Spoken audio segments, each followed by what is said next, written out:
উপস্থাপন প্রেজেন্টেশন সুন্দর থাকলে সব রকম গল্পই মানুষ দেখবে। ক্যাপ্টেন অফ শিপের জায়গা থেকে আমি একটু সরে আসছিলাম মাঝখানে, যে চিন্তা করলাম যে আসলে ঈদে যেই ভিড়ভাড়টা আছে সেই জায়গা থেকে হল পাওয়াটাও কিন্তু একটা ঝামেলার ব্যাপার। আলী হচ্ছে একটা সম্পর্কের গল্প, বিশেষ করে যারা দুই ভাই বোন পরিবারে, ওরা খুব ফিল করবে। গল্পের টেস্ট কখনো চেঞ্জ হয় না, গল্পের বিভিন্ন জন্ম থাকে। উপস্থাপন প্রেজেন্টেশন সুন্দর থাকলে সব রকম গল্পই মানুষ দেখবে। আসলে প্রিপারেশনটা ছিল আমাদের, তো সেই জায়গা থেকে যে প্রবলেমটা আসলে ক্রিয়েট হয়েছে সেটা হচ্ছে যে থাকে না যে এটা রেডি আছে, এটা হয়ে যাবে, এবং দায়িত্বশীলতার জায়গাতে কিছু কমতি ছিল।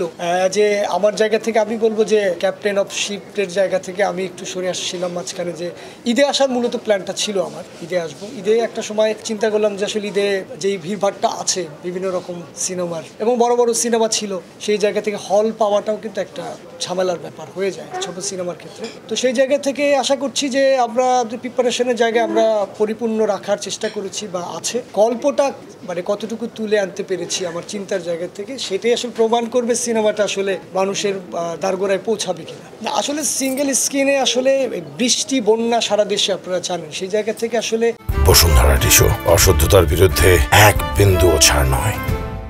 সিঙ্গেল স্ক্রিনটে মানে সিঙ্গেল হলগুলোতে আসলে এই সপ্তাহে যেতে চাচ্ছি না।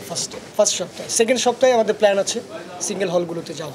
আসলে আলী হচ্ছে একটা সম্পর্কের গল্প, স্নেহ মমতার জায়গা। ভাই বোন আমাদের সবার আছে, আমাদের বাবা মাদেরও ছিল। হ্যাঁ, যারা এখন বয়স্ক হয়ে গেছেন, ঠিকমতো চলতে পারেন না, তাদেরও বাবা মা ছিল, ভাই বোন ছিল, আত্মীয় স্বজন ছিল। মূলত ভাই বোনের গল্প। তো আমি সবসময় বলবো যে পরিবার সহজ সিনেমাটা দেখবেন, যাদের ভাই বোনরা আছে, যাদের ভাই আছে, বোন আছে, বিশেষ করে যারা দুই ভাই বোন পরিবারে, যে একটা ছেলে একটা মেয়ে পরিবারে, ওরা খুব ফিল করবে।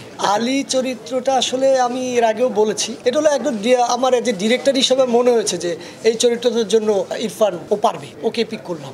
শুরুতে একটা ছোট গল্প আছে, ইরফানও বলেছে কয়েকটা ইন্টারভিউতে, আমিও আজকে একটু বলি। শুটিংয়ে যাওয়ার আগে বলছিলাম যে ইরফান, আমি তোমার মধ্যে এখন আলী দেখছি না। আমি যদি এরকম হয় যে তুমি প্রথম দুইটা একটা সিন শ্যুট করলাম, শুটিং শুরু হলো, তুমি পারছো না, মানে আলীটাকে ধরতে পারছো না, আমি শুটিং প্যাক আপ করে ঢাকা ব্যাক করবো এরকম। হ্যাঁ, তো একটা সময় গিয়ে প্রথম সিন দ্বিতীয় সিনে গিয়ে রাতে গিয়ে বললাম যে না ইরফান, আমি তোমার মধ্যে আলীটাকে দেখছি।